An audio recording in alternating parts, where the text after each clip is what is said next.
ओम नमो भगवते वासुदेवाय। अब हम वो परम पवित्र कथा करने जा रहे हैं, वो कहानी आपको सुनाने जा रहे हैं जिसमें गजेंद्र हाथी के द्वारा भगवान की प्रार्थना करना और उनका संकट से मुक्त होना। जब गजेंद्र हाथी को एक विशाल शक्तिशाली मगर ने पकड़ लिया और वो उनके साथ बड़े जोर और शोर से अपने आप को छुटाने के लिए प्रयास करते रहे और विफल हो गए। तब किस प्रकार गजेंद्र हाथी ने भगवान की प्रार्थना की, भगवान हरि नारायण को याद किया और किस प्रकार से वो संकट मुक्त हुए, ये कहानी आइए सुनते हैं। श्री सुखदेव मुनि जी परीक्षित को कहते हैं, परीक्षित अपनी बुद्धि से निश्चय करके गजेंद्र हाथी ने अपने मन को हृदय में एकाग्र किया और फिर पूर्व जन्म में सीखे हुए श्रेष्ठ स्त्रोत के द्वारा, जप के द्वारा भगवान की स्तुति करने लगे। गजेंद्र ने कहा, जो जगत के मूल कारण हैं और सबके हृदय में पुरुष के रूप में विराजमान हैं एवं समस्त जगत के एकमात्र स्वामी हैं, उनके कारण इस संसार में चेतना का विस्तार होता है। उन भगवान को मैं नमस्कार करता हूँ, प्रेम से उनका ध्यान करता हूँ। यह संसार उन्हीं में स्थित है और उन्हीं की सत्ता से प्रतीत हो रहा है। वे ही इसमें व्याप्त हो रहे हैं और स्वयं वे ही इसके रूप में प्रकट भी हो रहे हैं। यह सब होने पर भी वे इस संसार और इसके कारण प्रकृति से सर्वथा प्रिय हैं। प्रकृति से सदा सदा वो दूर हैं। उन स्वयं प्रकाश स्वयं से सत्तात्मक भगवान की मैं शरण ग्रहण करता हूँ। यह विश्व प्रपंच उन्हीं की माया से अध्यस्त है। यह कभी ऐसा प्रतीत होता है और कभी नहीं भी प्रतीत होता, परंतु उनकी दृष्टि जो की तो एक सी रहती है। वे इसके साक्षी हैं और उन दोनों को देखते भी रहते हैं। वे सबके मूल हैं और अपने मूल भी वही हैं, कोई दूसरा उनका कारण नहीं है। वे ही समस्त कार्य और कारणों से अतीत। प्रभु मेरी रक्षा करें। प्रलय के समय, विनाश के समय लोकपाल और इन सब के कारण संपूर्ण रूप से नष्ट हो जाते हैं। उस समय केवल अत्यंत घना और गहरा अंधकार ही अंधकार रहता है, परंतु अनंत परमात्मा उससे सर्वथा प्रिय विराजमान रहते हैं। वे ही प्रभु मेरी रक्षा करें। उनकी लीलाओं का रहस्य जानना बहुत ही कठिन है। वे नट की भांति अनेकों वेश धारण करते हैं। उनके वास्तविक स्वरूप को न तो देवता जानते हैं और न ही ऋषि जानते हैं। फिर दूसरा तो कोई जान ही कैसे सकता है जो वहाँ तक जा सके और उनका वर्णन कर सके, ऐसा प्राणी कौन है। वे प्रभु मेरी रक्षा करें, जिनके परम मंगल में स्वरूप का दर्शन करने के लिए महात्मा गण संसार की समस्त आसक्तियों का परित्याग कर देते हैं और वन में जाकर अखंड भाव से ब्रह्मचर्य आदि अलौकिक व्रतों का पालन करते हैं और अपने आत्मा को सबके हृदय में विराजमान देखकर स्वाभाविक ही सबकी भलाई करते हैं। वे ही मुनियों के सर्वस्व भगवान मेरे सहायक हैं। वे ही मेरी गति हैं, न उनके जन्म क्रम हैं और न नाम रूप है। फिर उनके संबंध में गुण और दोष की तो कल्पना ही कैसे की जा सकती है। फिर भी विश्व की सृष्टि और संहार करने के लिए समय समय पर वे उन्हें अपनी माया से स्वीकार भी करते रहते हैं। उन्हें अनंत शक्तिमान सर्वेश्वर में परब्रह्मा परमात्मा को नमस्कार करता हूँ। वे अरूप होने पर भी बहुरूप हैं। उनके क्रम अत्यंत अस्त्र में है। मैं उनके चरणों में नमस्कार करता हूँ। सोम प्रकाश सबके साक्षी परमात्मा को नमस्कार करता हूँ। जो मन वाणी और चित्त से अत्यंत दूर हैं, उन परमात्मा को मैं नमस्कार करता हूँ। ज्ञानी पुरुष कर्म संन्यास अथवा कर्म समर्पण के द्वारा अपना अंतःकरण शुद्ध करके जिन्हें प्राप्त करते हैं और जो स्वयं तो नित्य मुक्त परम आनंद और ज्ञान स्वरूप हैं ही, दूसरों को केवल मुक्ति देने की सामर्थ्य भी केवल उन्हीं में है। उन प्रभु को मैं नमस्कार करता हूँ जो सत्य रज तम इन तीनों गुणों का धर्म स्वीकार करके कर्म से शांत घोर और मूढ़ अवस्था भी धारण करते हैं। उन वेद रहित स्वभाव से स्थित एवं ज्ञान घन प्रभु को मैं बारंबार नमस्कार करता हूँ। आप सबके स्वामी, समस्त क्षेत्रों के एकमात्र ज्ञाता एवं सर्वसाक्षी हैं। आपको मैं नमस्कार करता हूँ। आप स्वयं ही अपने कारण हैं। पुरुष और मूल प्रकृति के रूप में भी आप ही हैं। आपको मेरा बारंबार नमस्कार है। आप समस्त इंद्रिय और उनके विषयों के दृष्टा हैं। समस्त प्रतीतियों के आधार हैं। अहंकार आदि छाया रूप असत वस्तुओं के द्वारा आपका ही अस्तित्व प्रकट होता है। समस्त वस्तुओं की सत्ता के रूप में केवल आप ही भास रहे हैं। मैं आपको नमस्कार करता हूँ प्रभु। आप सबके मूल कारण हैं, आपका कोई कारण नहीं है तथा कारण होने पर भी आप में विकार या परिणाम नहीं होता, इसलिए आप अनोखे कारण हैं। आपको मेरा बारंबार नमस्कार है। जैसे समस्त नदी झरने आदि की परम आश्रय समुद्र है, वैसे ही आप समस्त वेदों शास्त्रों के परम तात्पर्य भी हैं। आप मोक्ष स्वरूप हैं और समस्त संत आपकी ही शरण ग्रहण करते हैं। अतः आपको मैं नमस्कार करता हूँ। जैसे यज्ञ के काष्ठ अरण्य में आग गुप्त रूप से रहती है, वैसे ही आपने अपने ज्ञान को गुणों की माया से ढक रखा है। गुणों में क्षोभ होने पर उनके द्वारा तरह तरह की सृष्टि रचना का आप संकल्प करते हैं।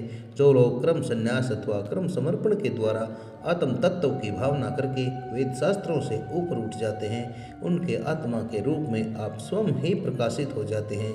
आपको मैं नमस्कार करता हूँ। जैसे कोई दयालु पुरुष फंदे में पड़े हुए पशु का बंधन काट दे, वैसे ही आप मेरे जैसे शरणागतों की फांसी काट देते हैं। आप नित्य मुक्त हैं, परम करुणामय हैं और भक्तों का कल्याण करने में आप कभी आलस्य नहीं करते। आपके चरणों में मेरा नमस्कार है। समस्त प्राणियों के हृदय में अपने अंश के द्वारा अंतरात्मा के रूप में आप उपलब्ध होते रहते हैं। आप सर्व ऐश्वर्यपूर्ण एवं अनंत हैं। आपको मैं नमस्कार करता हूँ। जो लोग शरीर, पुत्र, गुरुजन, गृह, संपत्ति और सब जनों में आसक्त हैं, अपने सगे संबंधियों में घुले मिले हैं, उन्हें आपकी गति प्राप्ति अत्यंत कठिन है। उन्हें आपकी प्राप्ति अत्यंत कठिन है प्रभु, क्योंकि आप स्वयं गुणों की आसक्ति से रहित हैं।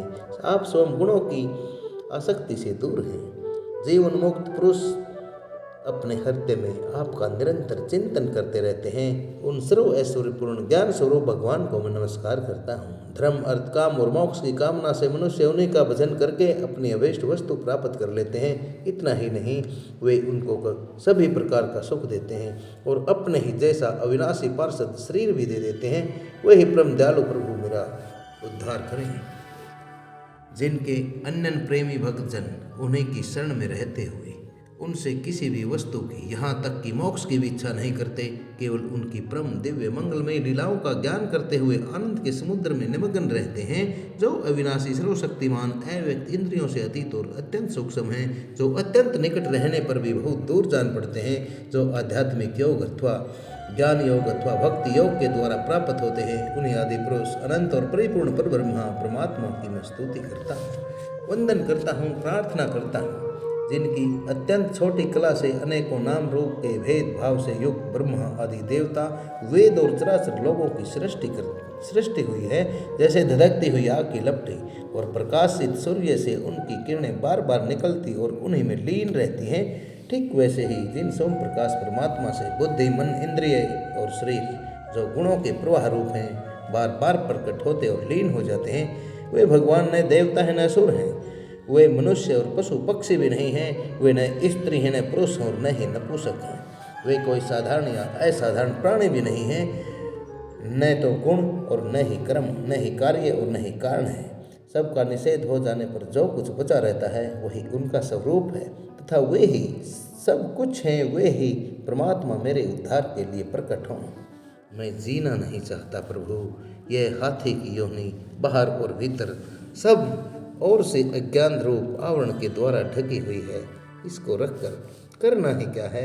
मैं तो आत्म प्रकाश को ढकने वाले उस अज्ञान रूप आवरण से छूटना चाहता हूँ, जो कालक्रम से अपने आप नहीं छूट सकता, जो केवल भगवत कृपा अथवा तत्व ज्ञान के द्वारा ही नष्ट होता है। इसलिए मैं उन परब्रह्म परमात्मा की शरण में हूँ, जो विश्व रहित होने पर भी विश्व के रचयिता और विश्व के स्वरूप हैं। साथ ही जो विश्व की अंतरात्मा के रूप में विश्व रूप सामग्री से क्रीड़ा भी करते रहते हैं, उन अजन्मा परम पद स्वरूप ब्रह्मा को मैं नमस्कार करता हूँ।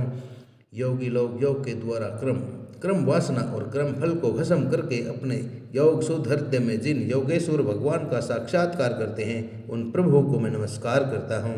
प्रभु, आपकी तीन शक्तियाँ सत्व रज और तम के राग आदि वेग ऐसैया हैं। समस्त इंद्रियां और मन के विषयों के रूप में आप ही दिखाई दे रहे हैं, आप ही प्रतीत हो रहे हैं। इसलिए जिनकी इंद्रियां वश में नहीं हैं वे तो आपकी प्राप्ति का मार्ग भी नहीं पा सकते।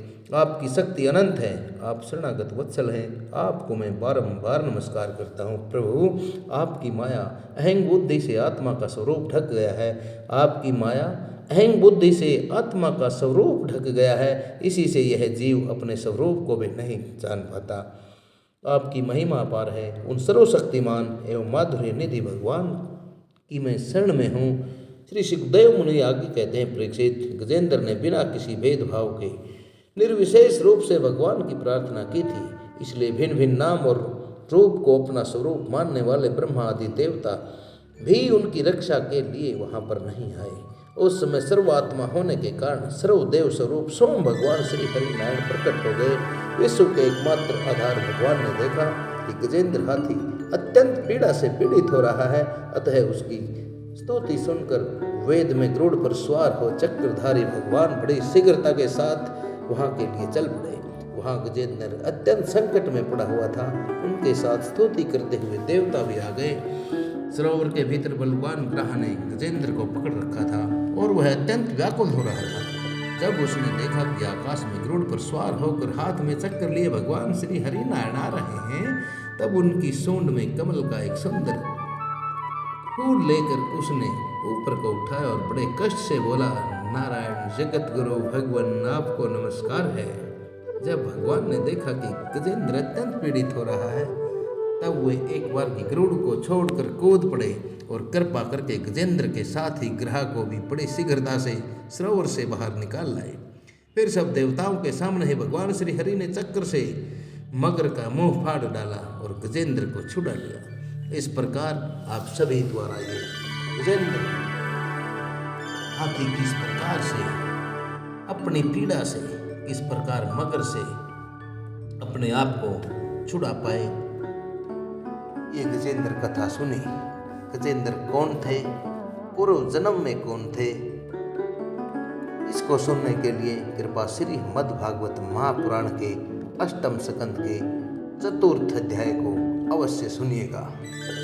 जो लोग इस कथा को, जो लोग इस पावन कथा को सुबह सूर्य उदय से पहले सुनते हैं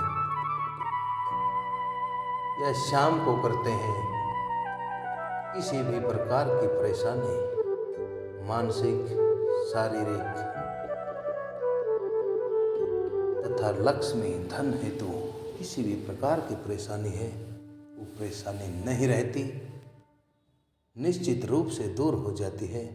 तथा इस पवित्र कथा का जो प्रचार और प्रसार करते हैं, आगे से आगे इस कथा को सुनाते हैं,